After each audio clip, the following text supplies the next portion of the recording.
안녕하십니까. 먼저 주님의 은혜와 평강 가운데 성도들을 교회로 모이게 하시고 인도하시고 교제 나누게 하시는 우리 주님께 모든 영광 감사 올려드립니다.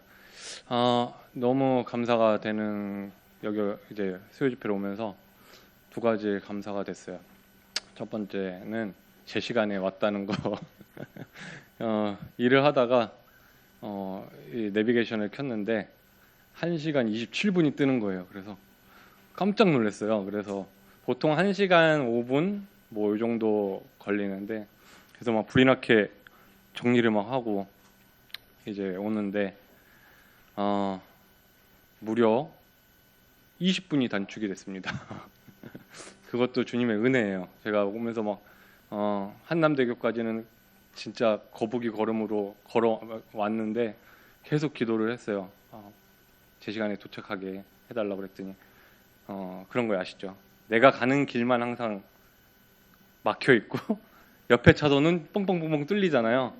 근데 그렇게 기도를 하니까 옆 차선이 뚫릴 때쯤에 돼서 옆에 차가 양보를 자연스럽게 하는 그런 상황이 돼서 이렇게 막 꼭 내 앞에 바다가 갈라진 것처럼 그렇게 왔습니다. 그래서 진짜 예상보다 빨리 와서 또 기도하고 마음의 준비를 또 다 잡고 그런 시간을 갖게 하신 것 같습니다. 두 번째는 제가 오늘 아침 새벽에만 해도 오늘 단에 설 수 있을까 굉장히 그랬어요.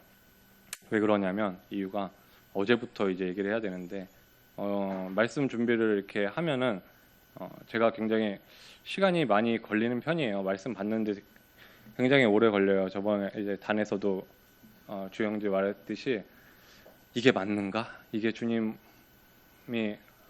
원하시는 말씀인가? 내가 이 말씀을 받은 게 맞는가? 엄청 고민하고 그게 몇 주를 그렇게 힘들게 고민을 하는데 이번에는 좀 어떻게 보면 쉬웠어요. 쉽다고 말하면 좀 이상한데 명확했어요. 그래서 이제 어제 그저께는 이제 일 끝나고 사무실에서 한 밤 12시 넘게까지 이제 말씀 보고 기도하고 그런 시간을 갖고, 어제는 이제 어제도 오래 걸릴 줄 알았는데 쫙 돼서 집에 일찍 들어간 거예요. 그러니까 자매가 아니 어떻게 이렇게 빨리 왔냐고 했어? 이러는 거예요. 그래서 다 준비했어 그랬더니 어떻게 그렇게 빨리 했지? 자매가 신기하니까 그렇게 됐어요. 그래서 내가 근데 말을 사람은 참 조심을 해야 돼요. 제가 그랬어요. 내가 요즘 영적으로 많이 떨어져 있어서 그런가? 내 말 간증이 마귀가 보기에 별로였나 봐. 그래서 방해할 이유가 없었나 봐. 이렇게 말을 했는데, 말을 하고 제가 그랬어요. 자매한테 근데 취소야 이런 말 하면 안 되는데 취소해야 됐는데 새벽부터 복통이 시작돼가지고 4시부터 화장실을 한 아침 때까지 잠을 못 잤어요. 화장실을 20번도 더 넘게 왔다 갔다 한 것 같은데 제가 완전 탈진 상태가 됐어요. 근데 또 5시가 좀 넘었을 때 되게 이제 화장실 가야 되니까 소파에 이렇게 누워서 왔다 갔다 계속 반복하고 있었는데 지쳐 있을 때 뭐가 왔다 갔다 하는 그런 느낌이 머리 뒤에서 들더라고요. 그래서 속으로 그랬어요. 큰일 났다 그랬는데 아니나 다를까 내가 그랬어요. 제 생각에는 이 사단이 또 왔구나, 틈을 탔구나, 내가 말을 잘못해서 틈을 타고 들어왔구나 이 생각에 그랬는데 막 저를 짓누르더라고요. 그래가지고 진이 다 빠지고 땀이 쭉 빠질 정도로 짓눌림을 당했어요. 그래서 짓눌리고 하면서도 계속 예수님의 이름으로 물러가라, 예수님의 이름으로 물러가라 계속 그렇게 했던 것 같아요. 그러다가 이제 물러갔는데 아침에 상태가 너무 안 좋아서 말씀을 전할 수 있을까 굉장히 힘든 상태였는데 지금은 이제 보시다시피 완전히 멀쩡해졌습니다. 오늘 물도 거의 못 마시고 지금 왔는데 조심하느냐고 또 산에 섰는데 배가 막 아플까봐 오늘 거의 물 한 잔 정도밖에 안 먹은 것 같아요. 어쨌든 그래서 참 여기 서 있을 수 있게 해주신 주님께 감사가 되는 것 같습니다. 참 날씨가 춥죠?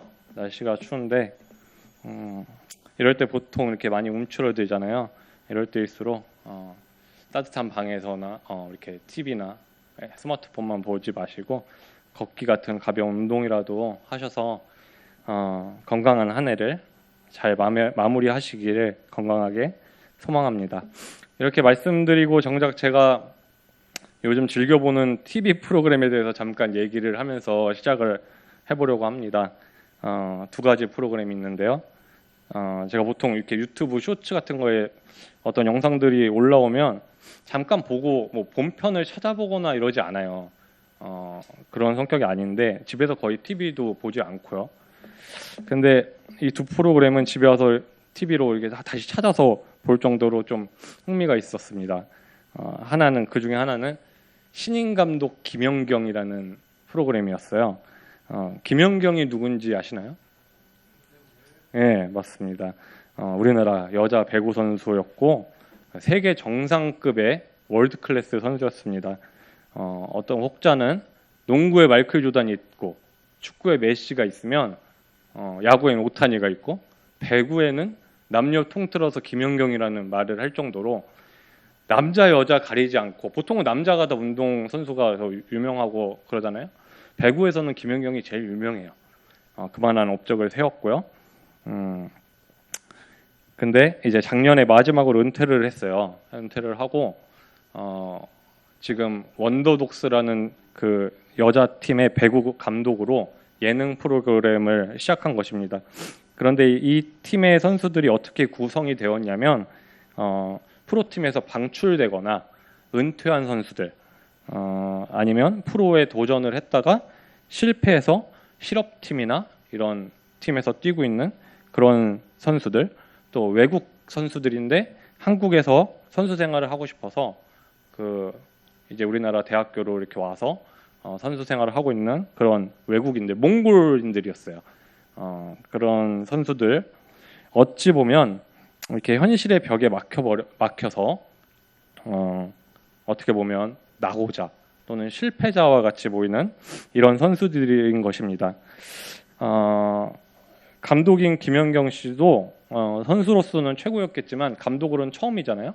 초보 감독의 자리에서 처음에는 어색한 리더십과 현실적인 이런 문제들에 부딪히는 등 실패와 좌절을 겪는 모습들로 시작이 됩니다.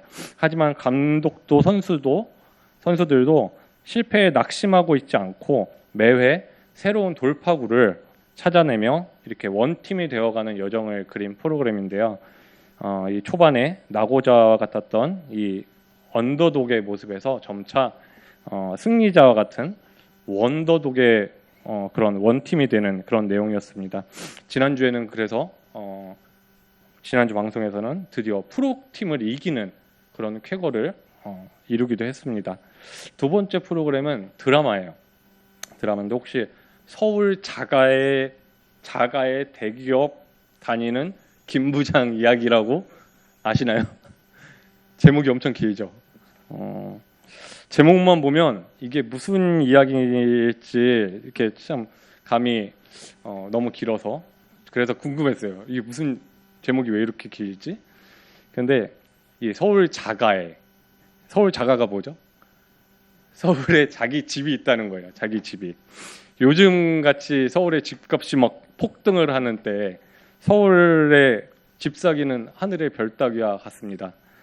저도 불행인지 다행인지는 모르지만 자가가 아닙니다. 이제 곧 집주인과 재계약할 시기가 다가오는데 금액을 올려달라고 할 것 같아서 불안하기도 하고 아직 우리 아이가 4학년인데 혹시 이사를 가야 되는 상황이 오지 않을까 참 그래서 불안하고 두려운 마음, 고민과 걱정이 많이 있습니다. 그런데 이 드라마 주인공은 이 비싼 서울에 자가도 있고 심지어 대기업에 다니는 대기업 부장 25년차 부장입니다. 사회적으로 보면 꽤 성공적인 삶을 살아가고 있는 그런 중년의 남자입니다. 그는 당연히 다음 진급에서 대기업 임원으로 승진할 것이라고 굳게 믿고 있었습니다. 단 한 번의 진급 누락도 없이 승승장구해서 올라왔기 때문입니다. 뿐만 아니라 자기 뒤를 봐주는 임원이 있어요. 한 명 나오는데 임원과의 관계도 아주 돈독해요. 사수 부사수부터 시작해서 참 형 동생 하는 그런 임원. 그래서 그 줄이 동아줄이라고 굳게 믿고 있었습니다. 그렇게 허세와 자격지심으로 살아온 그는 자신이 가치 있다고 생각한 모든 것들을 한순간에 잃어버리게 됩니다. 그런 시련과 좌절을 통해서 이 대기업 부장이라는 겉모습, 허울이 아닌 진정한 이 본인의 내면의 모습을 발견해 나가는, 그래서 뭐가 제일 나한테 소중한 것이었는지 이런 것들을 찾아가는 뭐 그런 내용인데, 저는 드라마를 잘 보지도 않고 결과를 항상 보질 않아요. 마지막 회까지 보지를 않는 성격이에요. 왜? 이미 한 중간쯤 보면 무슨 내용이 나올지 대충 감이 오기 때문에 그 시간을 거기에 허비하는 걸 별로 안 좋아해요. 그래서 우리 자매가 그럼 언제 볼 거야 이렇게 하는데 혼자 봐 그래요 항상. 그래서 어떻게 될지는 모르겠지만 하여튼 그런 내용입니다. 이 두 프로그램의 공통점은 현실의 높은 벽 앞에서 좌절하고 낙심하는 보통 사람들의 이야기라는 것입니다. 제가 그들의 이야기에 감정이 이렇게 이입이 되고 몰입하면서 볼 수 있었던 이유는 고민하고 걱정하고 불안해하는 그 주인공들의 인간적인 모습들과 저의 모습이 크게 다르지 않다고 느꼈기 때문입니다. 이 팀이 마지막 희망이라는 생각으로 시작했지만 또 다른 벽 앞에 막혀서 이렇게 낙심하는 선수들의 모습, 또 처자식 앞에서 이제 곧 임원이 될 거라고 큰 소리 떵떵 쳤지만 회사에서는 권고사직을 받고 지방 말단직으로 이렇게 좌천되는 과장의 모습들이 이 불안의 시대를 살아가는 우리들에게도 저에게도 참 공감을 이끌어낸 것 같습니다. 주님께서는 로마서 8장에 육신을 쫓는 자는 육신의 일을, 영을 쫓는 자는 영의 일을 생각하나니 육신의 생각은 사망이요 영의 생각은 생명과 평안이라 이렇게 말씀하십니다. 이 말씀을 믿고 있음에도 불구하고 삶의 여러 부분에서 육신의 일과 생각을 쫓아서 평안이 깨어져 버리는 일이 제게 이렇게 비일비재함을 볼 때 참 믿음이 연약한 저의 모습이 주님 앞에 한없이 부끄러울 때가 많이 있음을 고백드립니다. 성도님들은 어떠신가요? 지금 처해 있는 현실의 상황에 모두 만족하고 평안 가운데 그 모든 걸 인도하시는 주님께 기쁨으로 항상 감사와 영광을 돌려드리고 계신가요? 왜 대답이 없으시죠? 아멘이실 겁니다. 제가 매일 아침 하람이가 학교를 가기 전에 함께 기도를 하는데요. 기도할 때 오늘도 우리 교회와 성도들과 가정들이 주님 안에서 참 평안과 기쁨을 누림으로 감사가 넘치는 하루가 되기를 원합니다. 이렇게 꼭 이제 기도를 그렇게 하고 하람이한테 얘기를 해주는데, 근데 분명 아침에는 이렇게 막 소망의 기도 이런 기도였다면 자기 전에 하루의 삶을 돌아보면서 기도할 때는 평안보다는 낙심이, 기쁨보다는 괴로움이, 감사보다는 불평이 주님을 금신케 해드리는 일이 더 많지 않았나, 많은 하루지 않았나 이런 후회가 되는 일이 적지 않다는 것입니다. 그래서 시편의 기자와 같이 하나님 제 영혼이 제 마음속에서 낙심되는 일이 참 많습니다라고 기도를 드렸을 때 제게 주신 말씀과 제 삶 가운데 역사하신 주님을 이 시간 질그릇 안에 보배라는 주제로 함께 간증드리기를 원합니다. 질그릇 안에 보배입니다. 먼저 말씀 보시겠습니다. 고린도후서 4장 1절입니다. 시간이 없으니까 제가 읽겠습니다. 이러함으로 우리가 이 직분을 받아 긍휼하심을 입은 대로 낙심하지 아니하고, 낙심하다의 뜻을 먼저 설명드리자면 마카가 없는데 한자로 떨어질 낙의 마음심입니다. 떨어질 낙의 마음심, 마음이 떨어지는 것, 곧 추락하는 것을 의미합니다. 비슷한 말로는 절망, 실망, 상심 등이 있습니다. 영어로는 뭘까요? disappoint, discourage 같은 단어가 있는데요. dis가 붙으면 이렇게 반대의 의미가 되잖아요. disappointed. appoint는 임명하다, 약속하다 이런 뜻이에요. 그러니까 disappoint. dis가 붙으면 내가 임명했던 것, 약속했던 일들이 반대로 없던 일로 만들다 이렇게 되는 뜻이에요. 반대로 없던 약속이나 임명된 게 반대가 되면 어떻게 돼요? 없던 일이 되면 실망하게 되죠. 곧 실망하게 되는 것입니다. discourage. 이거는 college는 뭐예요? 용기예요. 용기. dis가 붙으면 반대죠. 용기가 없어지는 거예요. 용기가 없어지면 어떻게 되죠? 단념하게 돼요. 단념하게 되면 그게 결국 낙심하게 되는 거다 이런 뜻입니다. 낙심하게 하는 것은 사단이 가장 즐겨 쓰는 전략 중에 하나입니다. 교만이 사단의 부추김이라면 절망, 곧 낙심케 하는 것은 사단의 방해 작전이라고 합니다.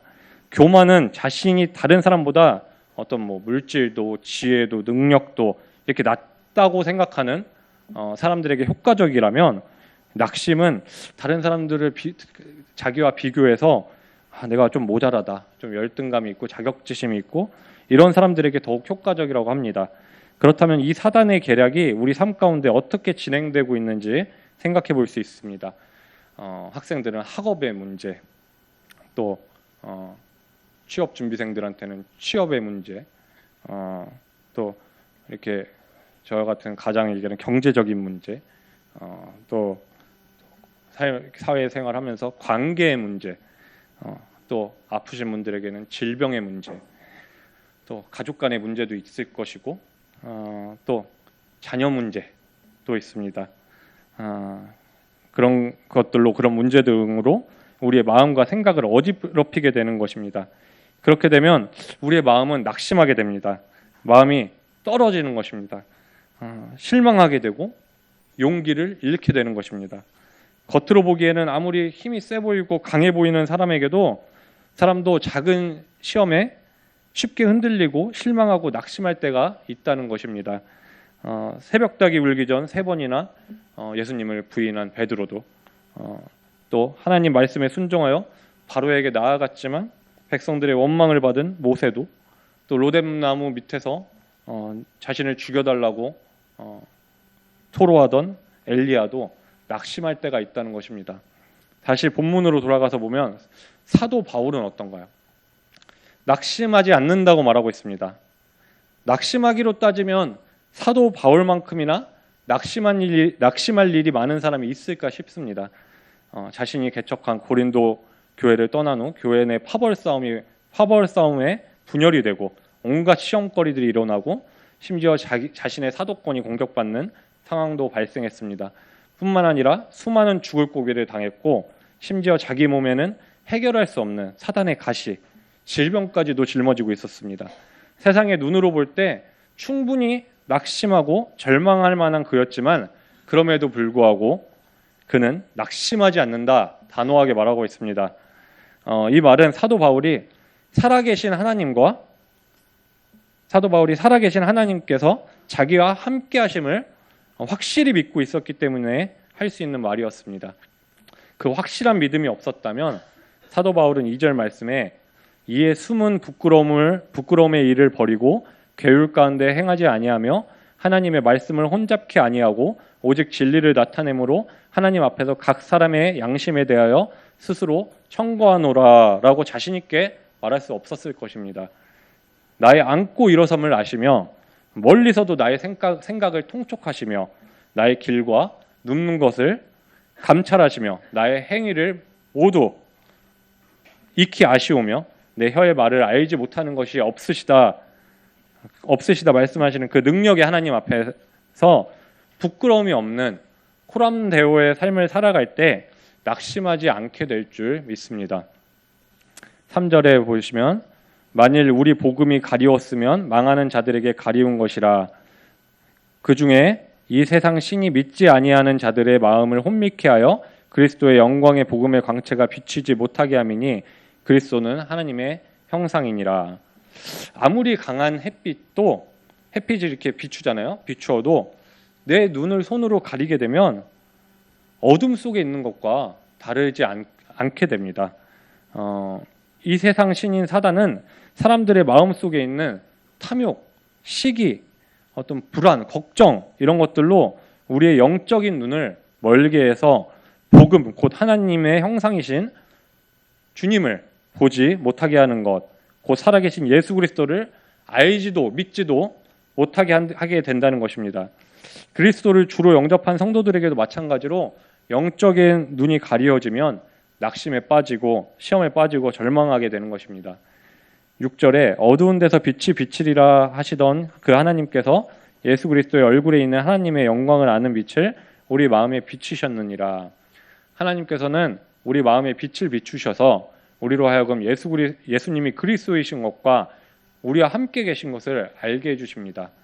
이것은 나의 노력도 나의 힘도 아닌 하나님께로부터 온 것임을 감사하며 내가 누린 구원의 기쁨을 또 전할 때 복음의 통로로 쓰임받게 될 줄 믿습니다. 7절에 우리가 이 보배를 질그릇에 가졌으니 이는 능력이 심히 큰 것이 하나님께 있고 우리에게 있지 아니함을 알게 하려 함이라.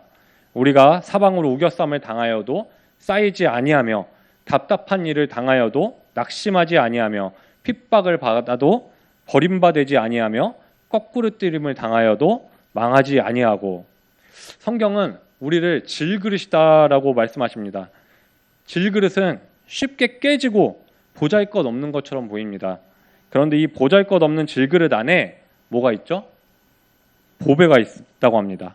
질그릇과 보배, 질그릇과 보물 두 가지는 서로 전혀 어울리지 않아 보입니다. 완전히 상반된 것입니다. 저희 집엔 보물이라고 할 것은 없지만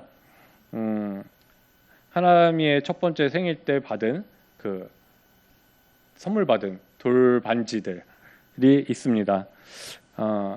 금반지, 다이아몬드 이런 보석들은 주로 어디에다가 넣어둘까요? 그쵸? 대충 아무 그릇에나 뭐 넣어가지고 뭐 커피잔에다 넣거나 뭐 나무 그릇에 넣어놓고 밥 공기에 넣어놓지 않잖아요. 잘 장식된 케이스나 어떤 보석함 같은 데에 넣어서 소중히 보관할 것입니다. 이렇듯 보배는 보배를 담을 만한 그릇에 넣어두고 질그릇에는 질그릇에 담을 만한 것들을 두기 마련입니다. 하지만 하나님께서는 값싸고 쉽게 깨지며 보잘것없는 이 나라는 질그릇 안에 보배를 담아주셨습니다. 근데 그 보배가 바로 예수 그리스도이신 것입니다. 세상 사람들은 질그릇 자체, 나의 겉모습에 집중을 합니다. 나의 그릇을 자체를 화려하게 꾸미는데 온 마음과 정성과 시간과 노력을 다 드립니다. 어떤 칠을 하고 어떤 장식을 하고 이런 것들에 더 관심이 있죠. 근데 그러더라도 그냥 깨지기 쉬운 질그릇일 뿐입니다. 중요한 것은 그 그릇 안에 무엇을 담고 있느냐에 따라 가치가 달라지는 것임을 알지 못합니다. 유리컵 안에, 이런 컵 안에 물이 있어요. 물을 담아놓으면 뭐죠 이거는? 그냥 물컵입니다. 근데 유리컵 안에 100억짜리 다이아몬드를 넣어놨어요. 그러면 이 컵은 뭐죠? 이건 뭐죠? 100억짜리 다이아몬드인 것입니다. 그 안에 담긴 것이 가치가 더 크다면 아무도 그 컵 자체의 가치를 생각하지 않는다는 것입니다. 세상은 그릇의 가치만을 따지지만 하나님께서는 그 안에 담긴 보배를 보십니다. 그릇의 능력이 어떠한지, 그릇의 모양이 어떠한지, 그릇의 강도는 어떠한지 이런 것들은 상관하지 않으십니다. 그 안에 보배이신 그리스도를 담고 있을 때에만 이 깨어지기 쉽고 가치 없는 나라는 질그릇이 세상에서 가장 존귀하고 가치 있는 존재가 되는 것입니다. 죄와 사망에서 나를 구원하시고 영원한 생명 가운데로 인도하시며 삶의 모든 순간 나와 함께 동행하시는 주님만이 가장 귀한 보배임을 믿으시기를 바랍니다. 그 보배를 질그릇 같은 우리 안에 담아주신 이유는 탁월한 능력이 나에게 있는 것이 아니라 하나님께 속해 있는 것임을 알게 하려 하시는 것입니다. 세상 사람들은 내가 잘 되고 형통할 때 내 능력을 자랑하고 그 안에 채워지지 않는 것들로 채우려고 애쓰지만 우리 주님의 자녀들은 나의 나된 것이 오직 주님의 은혜임을 감사하며 주님께 영광 돌리는 삶을 살아갈 때 주님께서 더욱 귀히 쓰시는 그릇으로 쓰임받게 될 줄 믿습니다. 그런데 말씀에 질그릇과 같이 연약한 우리는 살아가는 동안 우겨쌈을 당하고 답답한 일을 당하고 박해를 받으며 거꾸리뜸을 당하는 일들을 겪게 된다는 것입니다. 그러나 보배이신 주님이 내 안에 함께 계심을 믿고 바라본다면 지극히 큰 능력으로 인해 낙심치 않게 되며 흔들리거나 넘어지언정 망하지 않는다고 약속해 주시는 것입니다. 여기 앞에 보면 롯데타워 있죠? 롯데타워 같이 아주 높은 고층 건물들을 지을 때 눈에 보이지는 않지만 미세하게 흔들리도록 설계가 된다고 합니다. 지진이나 바람에 의한 충격에 무너지지 않게 하기 위해서라고 합니다. 갈대는 거친 바람 앞에서도 휘청거릴지언정 부러지지 않습니다. 비록 우리가 질병의 문제, 가정의 문제, 취업의 문제, 학업의 문제, 재정의 문제, 자녀의 문제 같은 것들로 인해 우겨쌈을 당하고 답답한 일을 당하고 박해를 받고 넘어지게 될지라도 무너지지는 않는다는 것입니다. 망하지 않는다는 것입니다. 그 모든 일들이 우리를 무너지거나 망하게 하는 것이 아니라 무너짐을 막는 하나님의 설계라는 것입니다. 제 간증을 좀 하자면 올해 5월에 하람이와 이제 자매와 함께 하람이 운동팀 선수들 16명의 아이들과 감독 코치 4명의 감독 코치와 또 수많은 부모님들과 함께 12박 13일 동안 캐나다에 대회에 참가하기 위해서 캐나다 밴쿠버에 다녀온 적이 있습니다. 아이스하키가 국내에서는 비인기 종목이다 보니까 잘 모르실 텐데요. 캐나다가 아이스하키의 종주국입니다. 우리나라 아이들이 어릴 때부터 대부분 태권도를 한 번씩 접해보듯이 캐나다의 거의 모든 아이들은 아이스하키를 접하며 자라납니다. 초등부 선수로만 등록되어 있는 인원이 60만 명이 넘는다고 합니다. 그러니까 그곳에서는 아이스하키가 삶의 한 부분으로 여겨지는 것입니다. 그래서 NHL이라고 불리는 북미 아이스하키 리그는 NBA 농구 리그죠. 그리고 NFL 풋볼 리그입니다. 미식 축구가 아니라 NFL과 함께 북미 지역 3대 스포츠 리그로 불립니다. 그런 열기가 광적인 나라의 밴쿠버 지역으로 갔는데 그 지역 최고의 팀들, 초등학교 하람이 나이 때 초등학교 최고의 팀들이 나오는 대회에 외국 팀으로는 저희 팀이 유일하게 초청을 받아서 참가하게 된 것입니다. 하람이네 팀이 아시아는 다 이겼거든요. 중국의 최고 팀도 이겼고 아시아에서는 넘버 원이에요. 그런데 과연 하람이의 실력이 그들과 그런 종주국의 그 하키에 완전히 미쳐있는 그 나라와 그 나라의 아이들과 견주어 볼 때 얼마나 통할까 걱정 반 기대 반을 갖고 긴 원정길에 나섰습니다. 새벽부터 인천공항에 모여서 3시간을 대기를 하고 짐을 다 붙이고 장비가 엄청 많아요. 장비를 다 붙이고 11시간의 비행을 해서 밴쿠버 공항에 도착했습니다. 각자 차를 또 빌렸어요. 각자 차를 빌려서 렌트를 하고 호텔에 도착했을 때는 집에 떠나온 지가 16시간에서 17시간이 되었습니다. 그리고 불이 났게 밥을 먹이고 단 5분도 쉬지를 못하고 첫 연습 게임을 하러 갔어요. 그런데 하람이가 밥을 늦게 먹어요. 소화시키는데도 오래 걸리고. 근데 막 힘든 상태에서 밥을 막 억지로 쑤셔 넣고 갔으니 장비를 이제 입고 링크장으로 들어서는 순간 다 쏟아냈습니다. 긴 이동 시간으로 지친 상태에서 이렇게 급하게 먹어서 그런 거였고 또 이 캐나다 아이들과 연습 경기를 한다고 하니까 마음에 엄청난 부담과 불안과 걱정이 있었던 거예요. 그러니까 스트레스를 받아서 이제 다 토해내고 말았습니다. 급하게 아이를 데리고 화장실에 가서 속을 다 또 개어내고 헬멧, 옷, 막 이 스케이트에 쏟은 토를 제가 막 손으로 막 긁어내고 닦고, 왜냐면 지금 이제 시작을 하는 거니까. 그래서 다 그렇게 해서 막 닦는 동안 어른들도 힘든 상황에 충분히 이해하고 제가 다독여줬어야 했음에도 불구하고 왜 너만 이러냐? 뭐가 그렇게 무섭냐? 막 아이를 쏘아 붙인 것입니다. 그 대충 닦아내고 얼굴이 창백해졌어요. 입술도 파래졌고 그런 상태에서도 하겠다고 들어가겠다고 그렇게 링크장으로 들어가는 하람이 오면서 제 자신에게 얼마나 실망이 되고 화가 났는지 모릅니다. 그리고 이제 그 다음 날이 되고 대회가 주말이었거든요. 그러니까 미리 가서 시차 적응도 해야 되고 하는데 아침 8시부터 12시까지는 훈련을 하고 그리고 또 점심 먹고 또 오후에는 2경기씩 연습 경기를 했는데 정말 강행군이었습니다. 모르는 사람들은 캐나다 갔다 와서 좋았겠다 이렇게 하지만 부모들은 아침에 나가서 저녁까지 숙소, 링크장 다시 돌아와서 숙소 와서 1시간이라도 재우고 다시 또 링크장 그리고 또 다시 숙소 와서 자고 아침에 또 새벽부터 일어나서 조식 먹이고 이게 반복입니다. 남들 다 가본다는 캐나다 밴쿠버에 유명한 휴양지 있어요. 스탠리 파크라고 아주 멋진 공원이라고 하는데 거기 근처도 못 가봤습니다.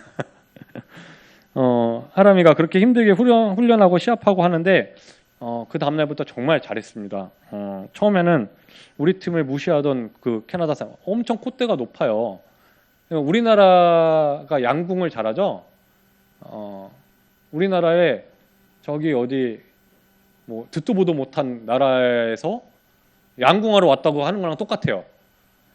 그런 거랑 비슷한 거예요. 쇼트트랙 어디 아프리카에서 쇼트트랙 하러 왔다고 똑같은 거예요. 그런데 그렇게 무시하던 관계자들과 그 외 모든 부모들이나 선생들도 점차 이 아시아에서 온 하키팀을 주목하기 시작했습니다. 그런데 문제는 하람이가 골이 안 터지는 겁니다. 경기는 너무 훌륭하게 잘하고 너무나 멋진 퍼포먼스들이 나왔는데 골이 계속 안 터지는 겁니다. 플레이가 가장 좋았음에도 정말 운이 없게 골이 안 되는 그런 말도 안 되는 상황들이 계속 벌어지다 보니까 저도 자매도 계속 낙심 가운데 빠지고 아이도 낙심 가운데 빠지는 그런 상황들이 반복이 됐습니다. 그런데 저녁에 감독님이 저를 호출하셨어요. 보통 저는 이렇게 감독님이랑 대화를 많이 하는 스타일이 아니거든요. 근데 감독님이 저를 호출을 해서 숙소 로비로 나갔습니다. 감독님이 엄청 무섭다 보니까 애들도 모두 피해요. 오늘 훈련에 감독님 오시나? 안 오시나? 이게 얘네들의 가장 큰 관심거리예요. 오면은 이제 죽었다 이런 생각을 하니까. 근데 연습 경기가 끝나고 이제 보통 MVP를 뽑아요. 감독이나 코치가 오늘의 MVP 해가지고 뭐 이런 세레모니 하고 하는데 감독님이 저를 불러서 하는 얘기가 오늘 끝나고 라커에서 자기가 하람이를 MVP로 지목해서 모든 팀원들이 박수 쳐주고 뭐 기뻐해주고 축하해줬는데 이 정작 기뻐해야 될 당사자가 표정이 너무 어둡고 그래서 애들 다 내보내고 자기가 옆에 앉아서 물어봤다는 겁니다. 하람아, 너 오늘 정말 잘했는데 왜 이렇게 낙담하고 있냐? 이렇게 물어봤다는 것입니다. 그러자 하람이 입에서 뜻밖의 말이 나와서 아주 놀랐다고 하는 것입니다. 무슨 말이었냐면 감독님, 우리 아빠 좀 설득해 주세요. 이 말이 딱 나왔다는 겁니다. 그래서 감독이 무슨 소리야? 왜 아빠를 왜 설득해? 이렇게 했는데 자기는 이제 감독님한테 털어놓는 거예요. 자기 고민을. 4학년이거든요. 감독님, 평소에 말도 못해요. 무서워서. 근데 감독님, 저는 아이스하키가 너무나 좋고 너무 하고 싶은데 아빠가 이번 캐나다를 마지막으로 더 할지 말지 고민해보자고 해서 자기가 마음이 너무 힘들고 너무 아파서 낙심이 되고 낙담이 된다 이렇게 감독님한테 털어놨다는 것입니다. 그 말을 듣고 제 심장이 덜컥 내려앉았습니다. 내가 내 어떤 이런 이성을 컨트롤 못하고 아이를 힘들겠구나. 애가 얼마나 낙심이 됐으면 그렇게 무서운 평소에 말도 못 붙이는 감독님께 이런 고민을 털어놓고 어린 마음에 이 사람만이 우리 아빠를 설득할 유일한 길이었던 거예요. 유일한 빛처럼 보였겠죠. 이 사람이 말하면은 무서운 사람이니까 우리 아빠를 이길 수 있을 거라 생각을 했나 봐요. 그래서 그 심정이 어땠을까를 이제 생각이 들면서 제 마음을 이제 고쳐 잡았습니다. 그러자 잊고 있었고 가려져 있던 것이 벗겨지는 기분이 들었습니다. 내 생각이 아닌 내 고집이나 내 생각이나 어떤 나의 뜻이 아닌 주님을 붙잡아야 하는데 주님의 뜻을 알았어야 되는데 그 생각이 그제서야 떠오른 거예요. 내 눈이 가려진 것들이 벗겨지는 느낌이었어요. 그래서 하나님한테 가서 아빠가 아빠 기분대로, 아빠 생각대로, 아빠 뜻대로 너를 몰아붙이고 쏘아붙여서 너를 낙심케 한 게 참 미안하다라고 사과를 했어요. 사과를 하면서 그리고 이 학기를 계속 하고 말고의 문제는 우리 시간을 갖고 하나님께 여쭤보자. 하나님께 기도하고 하나님께 여쭤보는 시간을 갖자. 당장 정할 게 아니라 우리가 그런 시간을 계속 고민하고 하나님께 같이 고민하자, 하나님과. 그랬더니 그제서야 그 얼굴에 그 수심이 가득했던 아이의 얼굴에 밝은 얼굴로 그리고 낙심했던 마음에서 강하고 자신 있는 하나님의 모습으로 돌아오게 된 것입니다. 그리고 좀 더 할게요. 그리고 다음날 자매가 매일 아침에 이제 링크로 이동하는 차 안에서 이 책을 이제 챙겨왔어요. 챙겨와서 이걸 가지고 또 큐티를 하고 기도를 하는 그런 이렇게 자매가 계속 그렇게 했었는데 이게 뭐냐면 가족을 위한 무릎 기도문, 자녀를 위한 무릎 기도문, 남편을 위한 무릎 기도문 이렇게 가져와서 기도를 계속 하고 있었어요. 근데 이제 제가 이제 가려진 것들이 좀 벗겨지고 주님을 주님께 의지를 하게 되니까 자매가 이제 기도할 때 제가 그랬어요. 소리 내서 기도해줘. 내가 운전하고 있으니까 소리 내서 읽어줘. 이렇게 말을 했습니다. 한두 개 읽어드릴까요? 간단히 읽자면 일곱째 날 세븐데이 이렇게 써있고 오늘 기도할 것들인데 작은 것에도 만족하고 감사하는 가족 이렇게 해가지고 말씀이 쭉 있고 이제 기도가 있어요. 아침에 주의 인자로 우리를 만족케 하사 우리 평생에 즐겁고 기쁘게 하소서라고 고백했던 다윗처럼 우리 가족의 하루가 주님으로 인하여 만족하고 기쁠 수 있기를 소망합니다. 소유의 많고 적음을 행복의 기준으로 삼지 않게 하시고 타인과 비교하여 행불행을 가늠하지 않게 하시고 주어진 순간에 감사하는 우리 가족이 되게 하옵소서. 주님을 사모함으로 우리의 영혼이 만족해 되어 입에서는 콧노래가 끊이지 않게 하시고 발걸음이 가볍게 하시며 어떤 위기가 닥쳐온다 하더라도 감사함으로 어려운 일들이 잘 해결되게 하여 주옵소서. 불만과 투덜거림을 부정적인 마음은 오늘 우리 가족에게 부끄러운 일이 되게 하시고 오늘 주어진 식탁, 함께 머물 수 있는 공간, 학교와 직장, 가정에서의 각자의 삶이 주어진 것에 만족하여 풍부에 처하나 빈궁에 처하나 자족할 수 있는 바울의 마음을 우리 가족에게 허락하여 주옵소서.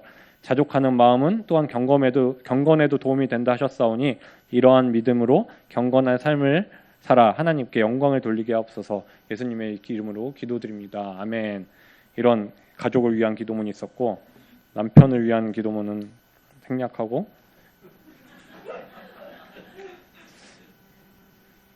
근데 그 남편을 위한 기도문이 내가 옆에 있으니까 제일 강조해서 해요.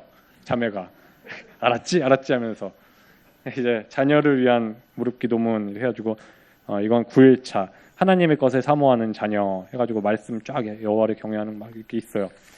그리고 주님 우리 하람이가 날이 갈수록 더욱 하나님을 갈망하기를 기도합니다. 하람이가 주님의 임재를 바라게 하옵시고 기도와 찬양 예배를 통해서 주님과 함께하는 시간을 기뻐하게 하여 주옵소서.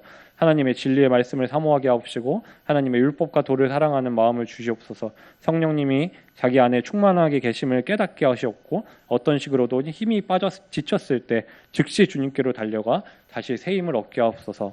하나님을 떠나 다른 어떤 것에 마음을 빼앗기지 않게 하옵시고 경건치 못한 것과 하나님을 대적하는 모든 것들을 물리치게 하옵소서. 하람이가 하는 모든 선택과 모든 일에 하나님과 하나님의 법도에 대한 깊은 경외심과 사랑이 묻어있게 하옵소서. 기도하기로는 하람이가 믿을만하고 책임감 있으며 남을 불쌍히 여길 줄 알고 사랑을 베풀 줄 아는 사람이 되게 하옵소서. 교만과 게으름과 나태, 이기심 또는 육신의 정욕에서 하람이를 건져 주시옵소서. 하나님의 것에는 예하게 하옵시고 육신의 것에는 아니오라고 말할 수 있는 순종과 배움의 마음을 주시옵소서. 하나님을 강하게 하사 자기가 확신하는 바를 끝까지 지킬 수 있도록 하옵소서. 하나님과의 관계가 결단코 미적지근하거나 무관심하거나 얕은 관계가 되지 않게 하옵소서. 마음에 언제나 성령의 불이 타오르게 하사 하나님의 일을 하고 싶어하는 마음을 확고히 가지게 하옵소서. 예수님의 이름으로 기도드립니다. 이 기도를 이제 자매가 아침에 꼭 읽고 말씀을 큐티하고 이렇게 하는데 그 전까지 이 감독이랑 면담하기 전까지는 하나보다 그냥 그랬어요. 그런데 그다음부터 제 마음을 고쳐잡고 같이 큐티를 하고 같이 기도를 하기 시작했습니다. 그러고선 주차장에 이렇게 도착을 해서 자매랑 함께 말씀을 또 묵상하고 손을 잡고 기도를 하기를 시작했어요. 그때 주님께서 제게 예레미야 29장 11절에서 13절 말씀을 보여주셨어요. 찾으시지 않으셔도 됩니다. 제가 읽겠습니다. 나 여호와가 말하노라 너희 향한 나의 생각은 내가 아나니 재앙이 아니라 곧 평안이요 너희 장래에 소망을 주려 하는 생각이라. 너희는 내게 부르짖으며 와서 내게 기도하면 내가 너희를 들을 것이요 너희가 전심으로 나를 찾고 찾으면 나를 만나리라. 이 말씀을 받고 자매랑 차 안에서 감격의 눈물을 흘리면서 말했습니다. 그래, 주님께서 우리 가정을 향해 또 하람이를 향해 계획하신 것들을 확실히 안다라고 하시고 그것이 평안 가운데 장래에 분명한 소망을 주려 하시는 것이야. 하나님의 계획은 결코 실수가 없으실 거야. 이 과정이 분명 낙심이 되기도 하고 또 힘든 과정들이 따를지라도 풍성한 열매로 맺어질 거야. 오직 우리는 주님께 부르짖고 기도하자. 이러면서 정말 참 눈이 부을 정도로 이제 오열을 막 하고 그랬었는데 그리고 대회가 이제 주말에 시작됐어요. 아시아에서 아까 아시아 학기를 무시한다고 했잖아요. 그 모든 사람들이 놀라기 시작했습니다. 자신들의 자랑, 자신들의 그 지역의 자랑들이었던 팀들을 하나둘씩 부수고 예선 1등으로 올라갔습니다. 예선에서 1등이 됐어요. 다들 깜짝 놀랐습니다. 그 전까지 그러고 나니까 또 다른 지역에 막 잘하는 팀들이 우리랑 붙어달라고 한 번만 연습 경기 우리랑 바꿔달라고 막 그럴 정도로 그런 이제 성과를 얻었습니다. 그 과정에서 하람이가 마침내 골을 막 넣고 경기 MVP가 됐습니다. 경기 MVP가 되는 그런 놀라운 순간도 경험하게 됐습니다. 그리고 하람이가 정말로 좋아하는 이런 일도 있었어요. 다른 이제 애들은 어디 놀러 가느니 하느니 부모들도 너무 힘들다 그래가지고 골프 치러 간다, 아빠들 골프 치러 간다 그랬는데 저희는 정말 기도하고 그 주일이었거든요. 예배드리고 기도하고 그런 시간을 갖고 했는데 정말 좋아하는 하람이가 좋아하는 선수가 있어요. 국가대표, 캐나다 국가대표 떠오르는 막 어마어마한 스타예요. 그 스타를 만난 거예요. 링크장에서 정말 우연히도 만나서 그 사람이 같이 사진을 못 찍어줬지만 훈련하고 있었기 때문에 뒤에서 이렇게 사진도 찍고 몰래 막 몰카로 찍고 그리고 그 사람이 하는 훈련을 1시간 동안 지켜볼 수 있다는 게 돈 내고 봐야 되는 거거든요. 근데 그런 어떤 정말 믿기 어려운 일도 주님의 계획 안에 있었다는 것입니다. 그거를 이제 저희 가정도 하람이도 봐봐, 주님이 계획하신 거였어. 얼마나 놀라운 일이니 이렇게 얘기를 하면서 하람이도 감사함을 또 주님한테 하나님 감사해요 막 이렇게 표현하는 그런 어떤 일도 있었습니다. 마지막으로 16절에 그러므로 우리가 낙심하지 아니하노니 겉사람은 후패하나 우리의 속은 날로 새롭도다. 우크 엔카쿠멘, 헬라어로 우리는 낙심하지 않는다라는 말입니다. 우리는 하나님의 사명을 감당할 때나 인생을 살아갈 때 하나님을 찾고 기도와 믿음으로 나아가지만 때로 현실의 문제 앞에서 의심하고 흔들릴 때도 많이 있습니다. 하지만 우리 앞에 놓여진 문제와 어려움이 사라지지 않는다고 낙심하지 않기를 간구드립니다. 하나님께서는 우리의 문제를 없애시기보다 문제를 해결해 주시는 게 아니라 그 위에 은혜를 더하셔서 우리가 그 문제를 감당할 수 있도록 도우시는 줄 믿습니다. 나는 믿네라는 찬양 아시나요? 나는 믿네. 여기에 이런 가사가 있습니다. 잠깐 해보자면 내게 허락하신 시련을 통해 나의 믿음 더욱 강하게 자라나고 험한 산과 골짜기 지나는 음이 뭐지? 동안 주께 더 가까이 나를 이끄시네. 내가 겪는 시험이 어렵고 힘겨워도 내 주님보다 크지 않네. 내 앞에 바다가 갈라지지 않으면 주가 나로 바다 위 걷게 하리. 나는 믿네. 이렇게 되는 찬양인데 어떤 시련도 주님보다 어떤 문제도 주님보다 크지 않습니다. 그 문제가 정말 바다와 같이 클지라도 바다를 갈라지지 않으시면 나를 그 바다 위로 걷게 하시는 분이 주님이심을 믿으시면 됩니다. 사랑하는 잠실교회 성도님들, 우리는 연약하고 비록 질그릇처럼 깨어지고 부서질지라도 그 안에 변함없이 영원히 빛나는 보배이신 주님만을 바라보며 우리의 연약함과 부족함을 통해서 하나님의 능력이 날로 더욱 나타나는 그런 삶을 경험하시기를 소망하면서 여기서 마치도록 하겠습니다. 감사합니다. 너무 시간을 많이 써서 죄송합니다. 안녕하세요.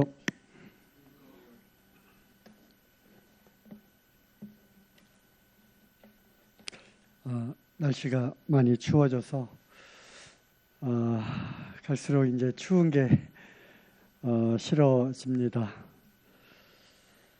따뜻하게 입고 오려고 이렇게 입고 왔습니다.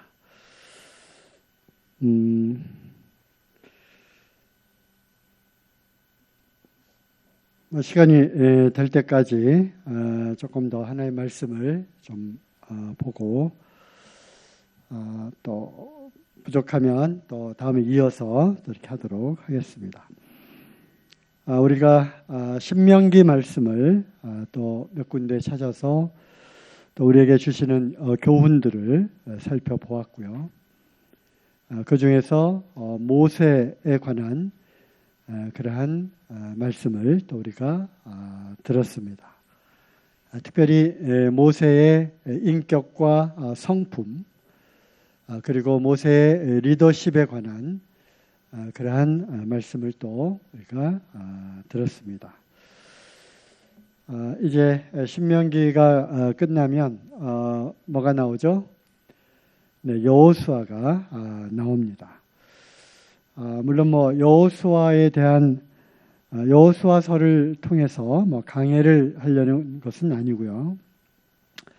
내년에 이제 시간이 허락되면 처음부터 창세기부터 쭉 한번 훑어볼 생각은 갖고 있습니다. 그때 조금 더 여호수아서를 자세하게 우리가 살펴볼 기회가 있을 것 같습니다. 오늘은 여호수아서라기보다는 여호수아에 대한 이야기를 조금 해볼까 생각을 합니다. 왜냐하면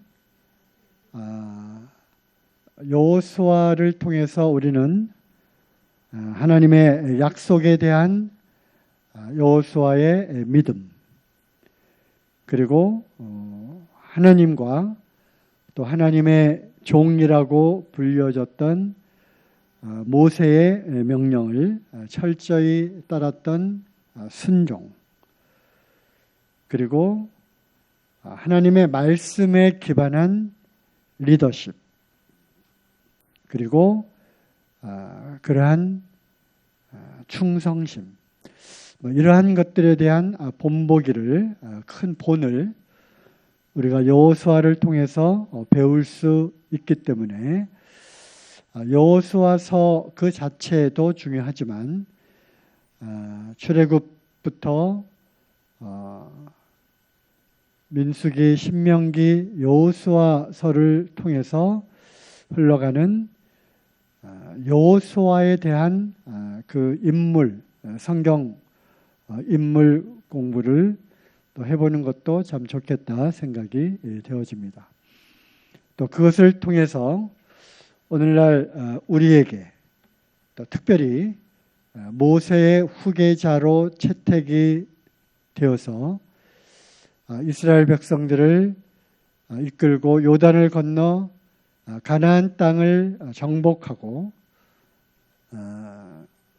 우리에게 적용할 수 있는 부분들은 이러한 영적인 전투를 승리로 이끌어가는 그러한 과정들과 그리고 그 승리의 결과로 얻어지게 된 12지파에 대한 땅의 분배, 그러한 모든 과정 가운데 여호수아가 주도했던, 핵심적으로 그 백성들을 이끌었던 그런 여호수아의 그런 삶을 통해서 오늘날 우리에게 주시는 교훈이 매우 크다고 생각을 합니다.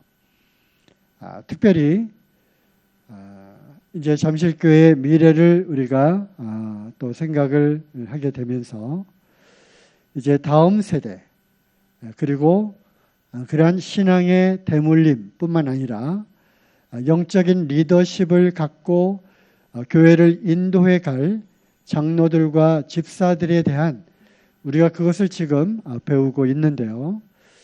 그러한 모세의 뒤를 이은 후계자로서의 여호수아의 그러한 믿음과 순종과 충성, 그리고 그것을 통해서 이끌어지게 된 리더십, 이런 것들이 우리에게 또 많은 배울 만한 것들이 많이 있다고 생각을 합니다. 여호수아라고 하는 이름이 처음으로 등장하는 곳이 어디인지 아십니까? 바로 출애굽기에 나오는데요. 잘 아시는 그러한 말씀 부분입니다만 출애굽기 17장 8절부터 보시면 때에 아말렉이 이르러 이스라엘과 르비딤에서 싸우니라. 이 상황은 출애굽기 잘 아시죠? 모세를 통해서 홍해를 가르고 이제 그들이 이제 출애굽을 했습니다. 펼쳐진 그 광야에서 그들은 먹을 것이 없어서 이제 부르짖었고요. 하늘에서 만나가 내려왔습니다. 배고픈 그들에게 만나는 꿀 섞인 과자였고요. 그리고 이제 또 목이 말라 그들이 부르짖게 되었을 때 하나님께서 물을 공급하시게 되는데 그들은 그 물로 인해서 또 불평했던 그러한 상황이었죠. 그러한 상황에서 그들은 이제 복병을 만나게 됩니다. 바로 아말렉이라고 하는 이스라엘 백성들에게 있어서는 이제 약 400여 년 동안 노예 생활을 해왔던 그들에게 전쟁을 겪어보지 않은, 무려 400여 년 동안 노예 생활만 해왔던 그들에게 이제 아말렉이라고 하는 그 군대를 맞이하게 되죠. 싸움을 전혀 할 수 없었던, 해본 경험이 없었던 그들에게 이 아말렉이라고 하는 이들은 정말 이거는 어떻게 설명을 해야 될까요? 완전히 초토화될 수밖에 없는 그러한 상황이었겠죠. 그들은 또 적절한 군대도 형성되어 있지 않았을 뿐만 아니라 어린 아이부터 노년에 이르기까지, 그리고 말과 소와 우양을 가축을 끌고 나왔잖아요. 그러한 이제 약 300만 정도로 추정이 되는데 그들에게 아말렉이 이제 쳐들어왔어요. 그러한 상황입니다. 그때 이제 9절 보면은 모세가 여호수아에게 이르되, 여기에 이제 여호수아가 처음으로 등장을 하게 되죠. 이르되 우리를 위하여 사람들을 택하여 나가서 아말렉과 싸우라. 내일 내가 하나님의 지팡이를 손에 잡고 산꼭대기에 서리라. 하나님의 지팡이, 바로 홍해를 갈았던 바로 그 지팡이였죠. 그리고 광야에서, 미디안 광야에서 하나님의 모세를 부르게 될 때 바로 그 손에 들려졌던 바로 그 지팡이. 애굽에 가서 바로 왕 앞에 서게 되었고 그 지팡이를 통해서 뱀이 되게 하는 기적을 일으켰던 바로 그 지팡이였죠. 그 지팡이를 잡고 10절에 보니까 모세가 아론과 훌은 산꼭대기에 올라가서 서게 되고 그 이스라엘 백성들을 끌고 전쟁터에서 앞장서게 된 사람인 바로 여호수아였던 것입니다. 이때 정확한 여호수아의 나이는 나오지 않지만 나중에 출애굽기를 또 계속 읽어보게 되면 그때 청년 여호수아라고 이렇게 되어 있어요. 그러니까 이때도 청년이었겠죠, 그죠? 그래서 이제 젊은 청년 여호수아가 여기에 어떤 군사로 그리고 백성들을 이끌고 전쟁에 앞장선 그런 장수의 모습으로 여호수아가 등장을 하게 됩니다. 그리고 아시는 대로 11절에 모세가 손을 들면 이겼고요. 손을 내리면 이스라엘 군대가 지는 그런 상황에서 모세의 손이 힘들어서 피곤해서 내려오게 되니까 아론과 훌이 이제 거기다가 돌을 쌓아놓고 손이 내려오지 않도록 하는, 그래서 이것은 명백한 동역을 우리가 또 교훈을 받게 되는 그런 이제 부분들을 이제 보게 됩니다. 13절 여호수아가 칼날로 아말렉과 그 백성을 쳐서 파니라. 여호와께서 모세에게 이르시되 이것을 책에 기록하여 기념하게 하고 특별히 여호수아의 귀에 외워 들리라.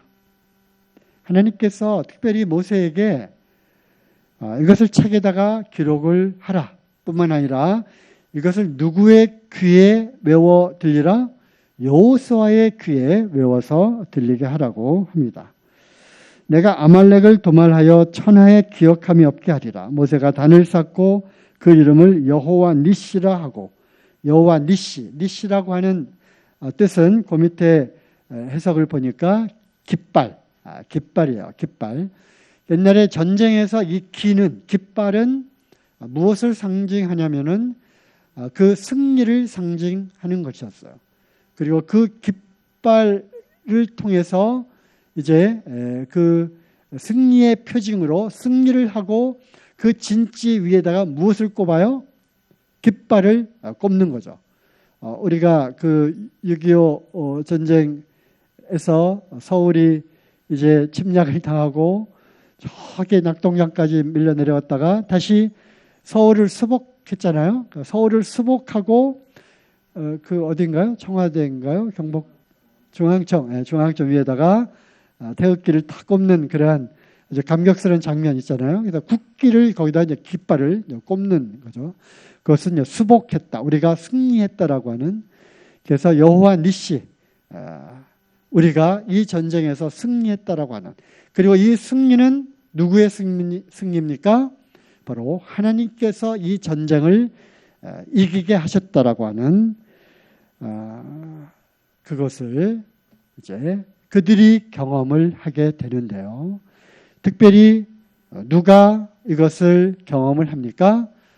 바로 여호수아가 생생하게 이 전쟁에서 승리케 하신 분은 바로 우리로 하여금 출애굽하게 하시고 또 홍해를 가르신 바로 그 분, 바로 그 하나님, 여호와 하나님 하나님께서 이 전쟁을 승리하게 하셨다라고 하는 것을 여호수아가 경험을 하게 됩니다.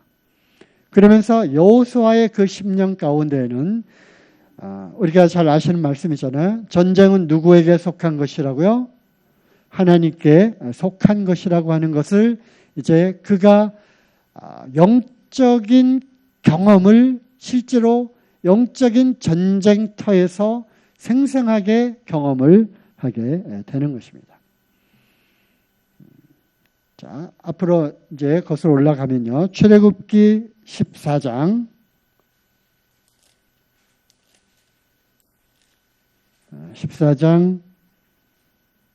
13절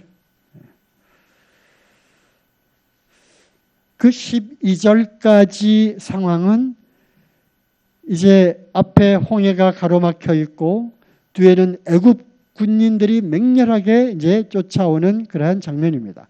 그래서 이제 우리는 다 죽었다. 애굽에 우리를 매장할 매장지가 없어서 하나님께서 우리를 이곳에 끌어내서 여기서 죽게 하는구나라고 그들이 원망하고 불평하며 두려워했던 그런 상황이죠. 그런데 13절에 모세가 백성에게 이르되 너희는 두려워 말고 가만히 서서 여호와께서 오늘날 너희를 위하여 행하시는 구원을 보라. 너희가 오늘 본 애굽 사람을 또 다시는 영원히 보지 못하리라. 여호와께서 너희를 위하여 싸우시리니 너희는 가만히 있을지어다. 이것을 누가 누구에게 말을 했다고요? 모세가 백성들에게 이르는 이 상황 가운데 그 백성들 가운데 뭐 많이들 있었겠죠. 그 중에 여호수아가 바로 이 말을 들었을 것입니다. 그러므로 여호수아는 이미 이러한 경험들을 통해서 기적을 베푸시는 하나님, 그리고 능치 못할 일이 없으신 하나님, 그리고 모든 전쟁 가운데서 승리와 패배를 주관하시는 분은 바로 여호와 하나님이라고 하는 것을 그는 알았다는 것입니다. 여기에서부터 여호수아의 마음속에는 믿음이 이제 싹트게 된 것이고, 여기에서 영적인 그러한 훈련이 실질적인 이러한 삶 속에서 이제 일어나게 된 것이죠. 그래서 우리가 이제 잘 아시는 대로 우리가 이제 또 앞으로 계속 교제를 해 나가겠지만 여호수아를 통해서 12 정탐꾼을 보내게 되고 여호수아와 갈렙이 한 그 고백을 우리는 알잖아요. 그죠? 그뿐이 아니죠. 이제 광야 40년이 끝나고 요단을 건너게 될 때 여호수아가 이제 앞장 이제 인도자가 되어서 요단을 마른 땅이 되게 해서 거기를 건너게 되고, 그리고 여리고성을 함락할 때 그들이 칼과 창으로 여리고성을 점령했습니까? 아니죠. 바로 하나님의 말씀에 순종해서 거기를 7바퀴 돌게 되었을 때 여리고성이 무너지게 되었습니다. 그리고 이제 전쟁을 하면서 가나안 족속들을 하나씩 물리치게 되는데 태양이 중천에 머물게 되고 달이 그대로 돌지 않고 그 자리에 머물게 되는 그러한 사건들을 통해서 여호수아는 한 발짝 한 발짝 더욱더 영적인 그러한 훈련을 받게 됩니다. 그러면서 점점 모세의 뒤를 이어서 이스라엘 백성들을 인도하게 될 아주 훌륭한 리더십을 이제 하나씩 이제 배우게 되는 그런 과정들을 이제 보게 됩니다. 어쨌든 우리가 모세를 좀 배웠잖아요, 그죠? 모세. 그래서 여호수아를 이렇게 생각을 해보면서 이런 말이 생각이 났어요. 용장 밑에 약졸 없다. 용장, 그 용맹스러운 장수 밑에는 약졸, 약한 졸병들, 병사들은 없다는 겁니다.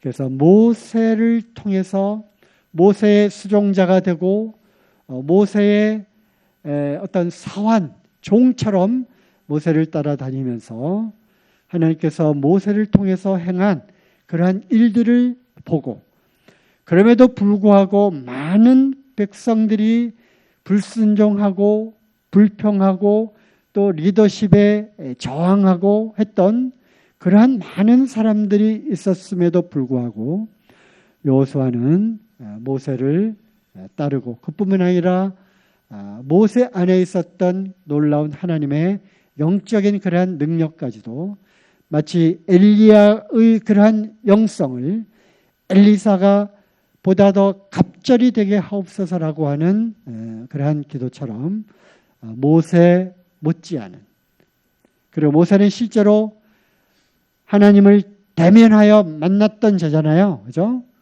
그런 경험이 없음에도 불구하고 아주 참 훌륭한. 그래서 오늘 또 우리 은총 형제님 간증과 말씀을 통해서 개성의 여호수아와 이제 이렇게 오버래핑이 되는 거예요. 그 능력의 힘이 그 힘이 크심이 그 능력의 힘이 크심이 오직 하나님께만 있고 우리에게는 있지 않은 우리 안에 이 질그릇 안에 그 보배를 가졌기 때문에 사방으로 우겨쌈을 당할지라도 우리는 이제 쌓이지 아니하고 우리가 답답함을 당할지라도 낙심치 아니한다고 하는 그러한 가나안 땅을 정탐하고 온 그 10지파의 두령들은 어떠했어요? 낙담했잖아요. 낙담했어요.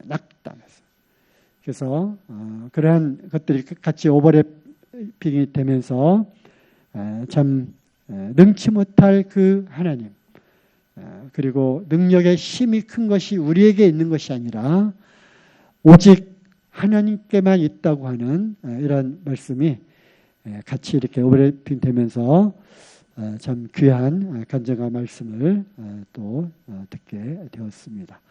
네, 또 시간 되는 대로 여호수아의 일생을 쭉 이렇게 따라가면서 우리에게 참 배울 만한 것들이 너무나도 많이 있다고 생각을 합니다.